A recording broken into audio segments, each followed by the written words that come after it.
तो संजय, जहाँ तक मैंने अभी तक आपको सुना, तो क्या आप मंच पर से ये ऐलान कर रहे थे कि इंडिया अलायंस के साथ अब आप लोग, आम आदमी पार्टी अब नहीं है? हाँ, इंडिया अलायंस के साथ तो हम सही बात है कि लोकसभा चुनाव के बाद से हर जगह अलग ही चुनाव लड़ रहे हैं, तो हम इंडिया अलायंस के साथ नहीं हैं। तो आपको नहीं लगता है कि जनता ये सोचेगी कि ये अपॉर्चुनिस्टिक फैसला है कि आप केवल भाजपा को हराने के लिए एक साथ आए और आप लोग का और कोई दूसरा उद्देश्य ही नहीं बचा है? बिल्कुल ऐसा नहीं सोचेगी, क्योंकि लोकसभा चुनाव के मुद्दे अलग होते हैं। लोकसभा चुनाव में जो सवाल थे वो केंद्र सरकार से जुड़े हुए सवाल थे, उनके नफरती एजेंडा से जुड़े हुए सवाल थे। जिस तरह से हिंदुस्तान की आर्थिक नीतियां हैं, आज की तारीख में 200 लाख करोड़ रुपए का कर्जा हिंदुस्तान के ऊपर है। चंद पूंजीपतियों का 3,44,000 करोड़ रुपए सरकार ने माफ़ किया है। एनपीए के नाम पे 12-15 लाख करोड़ रुपए चंद पूंजीपतियों के ख़त्म किए गए हैं बैलेंस शीट से। तो इसलिए मुझे लगता है कि जो केंद्र सरकार से जुड़ा हुआ सवाल था लोकसभा का, उन मुद्दों पे हम सब लोग एक साथ आए थे। लोकतंत्र को ख़त्म किया जा रहा था, अलग-अलग राज्य सरकारों को कुचला जा रहा था, संघीय ढांचे को चोट पहुँचाई जा रही थी। दिल्ली के मुख्यमंत्री हों, चाहे झारखंड के मुख्यमंत्री हों, चाहे बंगाल की मुख्यमंत्री हों, किसी को काम करने नहीं दिया जा रहा था। तो उन सारे सवालों को लेके हम सब लोग इकट्ठा हुए थे, लेकिन उस वक़्त भी आप देखिए कि लोकसभा के चुनाव में ज़रूर एक गठबंधन बना था, लेकिन राज्यों में कई पार्टियां अलग-अलग चुनाव लड़ी। उस समय भी ऐसा हुआ।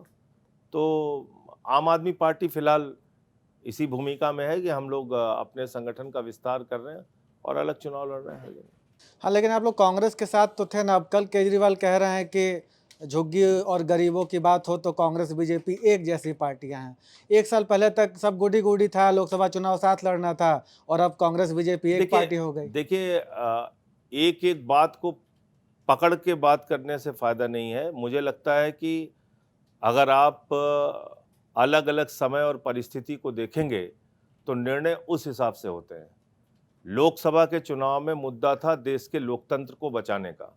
लोकसभा चुनाव में मुद्दा था देश के संविधान को बचाने का, और जो खतरे आज भी मौजूद हैं, क्योंकि आज भारतीय जनता पार्टी कह रही है कि जो प्रस्तावना है, भारत के संविधान की आत्मा है, उसके धर्मनिरपेक्षता शब्द को और समाजवाद शब्द को हम निकाल के बाहर करना चाहते हैं। इनको धर्मनिरपेक्षता शब्द से आपत्ति है। ये चाहते हैं धर्म के नाम पे देश में झगड़े होते रहें। इनको समाजवाद शब्द से आपत्ति है। आप बताइए समाजवाद का सिद्धांत क्या है? समाज में गैर बराबरी नहीं होनी चाहिए, ऊंच-नीच नहीं होना चाहिए, जाति के नाम पे भेदभाव नहीं होना चाहिए, पूंजीपतियों की सरकारें नहीं होनी चाहिए। तो ये पूंजीवाद को बढ़ावा देना चाहते हैं। तो भारतीय जनता पार्टी की जो नीतियां हैं, आरएसएस की जो नीतियां हैं, वो पूंजीवाद को समर्थन करती हैं, वो समाजवाद के खिलाफ हैं, गरीबों के खिलाफ हैं। वो चाहते हैं कथा पढ़ोगे तो मारेंगे, घोड़ी पे चढ़ोगे तो मारेंगे। वो कहते हैं मंदिर में जाओगे तो मारेंगे, चंदन लगाओगे तो मारेंगे। वो तो ऐसी व्यवस्था चाहते हैं देश के अंदर। इस देश के 80% हिंदुओं को तो हिंदू मानते ही नहीं है। तो इसलिए ये जो भेदभाव की व्यवस्था है उसको वो लोग लागू करना चाहते हैं देश के पैमाने पे, और ऐसे तमाम सवाल, राज्य सरकारों को तोड़ना, गिराना, उन सब मुद्दों पे हम एक हुए थे। लेकिन अगर आप दिल्ली में गरीबों की झुग्गियां उजाड़ने की बात करें, तो उसमें केजरीवाल जी ने कुछ भी गलत नहीं कहा। कांग्रेस के समय में भी झुग्गियां उजाड़ी गई थी, अभी भी उजाड़ी जा रही हैं। नहीं, सबसे नज़दीकी चुनाव तो बिहार में है। बिहार में क्या संभावना है इंडिया अलायंस के साथ लड़ने की, नहीं, बिहार मिलकर? में तो हम देखिए क्या है, बिहार में हमारी पार्टी का अब निर्णय हो चुका है। वहाँ पे सारी सीटों पे हम लोग कोशिश करेंगे कि चुनाव लड़ें। संजय जी, लोकसभा चुनाव के जब नतीजे आए और उसमें इंडिया गठबंधन की सरकार नहीं बनी, उसके बाद ही ये बात शुरू हो गई थी कि वो अलायंस केवल लोकसभा चुनाव तक था और राज्यों तक उसका कोई लेना-देना नहीं था। लेकिन जो इंडिया अलायंस बना, उसके केंद्र में थी कांग्रेस पार्टी और उसके नेता राहुल गांधी।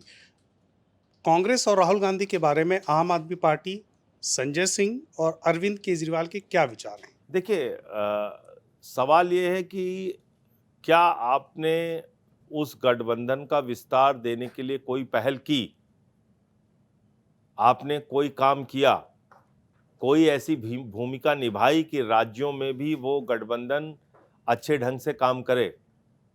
तो जवाब है नहीं। अगर आप हरियाणा का उदाहरण लें तो मैं कई बार इस बात को बता चुका हूं, फिर से रिपीट कर रहा हूं कि बातचीत समझौते की शुरू होती है, 6 सीट तक बात आके फाइनल होती है, फिर 2 सीट पे बात कहते हैं 2 ही सीट लड़ना है आपको, वहां तक बात फाइनल होती है, फिर फोन उठाना बंद कर दिया जाता है इस चक्कर में कि अब ये लोग चुनाव लड़ ही ना पाए। तो ये क्या है? ये है राजनीति के अंदर आपको गुमराह करना, आपको धोखे में रखना और अपने जो गठबंधन के मित्र हैं उनके साथ नाइंसाफी करना। तो ये काम यहाँ हुआ हरियाणा में, दिल्ली में फिर हम चुनाव अलग अलग लड़े। आप महाराष्ट्र का उदाहरण उठा के देख लीजिए, वहाँ अंतिम समय तक सीटों के लिए लड़ाई झगड़े ये वो।